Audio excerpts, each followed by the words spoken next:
alde batetik badago, jende gutxik ezagutzen den txoko ez ezagunak. Eta gero bai begiratu dugu txoko ezagunak izan arren beste ikuspegitik ikusita. Zeren askotan azkar bizi geha eta pasatzen geha korrika leku askota eta gure herria askotan ez dugu ezagutzen egunero begiratzen dugun txokoak. Ez ezagunak, baina ikuspegitik ez ezagunak. Zer da horatzen horrelako lehiaketetan, zerratzen da kontuan? Ni behintzat ikusten dudena, argazkilari bezala enkuadreak, ez? Nola ez argazki arrunt bat, behintzat saiakera, ez?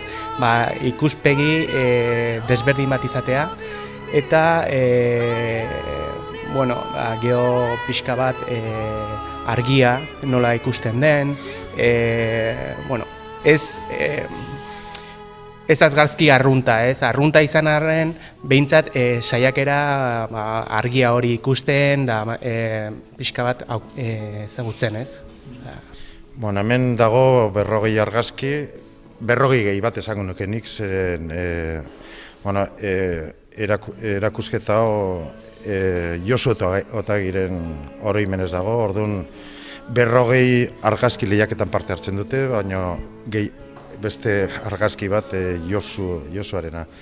Gero ere aukera dago hemen ikusle guztiak bere botoa emateko, bere aukera emateko, gehien gustatzen zaion argazkia botoa emateko, eta gehien botatuko izango den argazkia, gero derrigorrez egutegian azalduko da, eta boto emaien guztien artean zozketatuko dugu argazki makina digitala.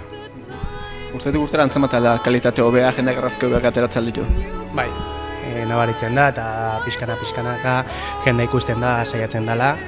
Behintzat hemen herrian kurtsoak banatzen dira, Inigo Royok eta ematen ditu kurtsoak, eta jendea presentatzen da, eta ikusten da ikuspegi hori moldatzen hasten direla eta beste erabatea egiten dituzte argazkiak.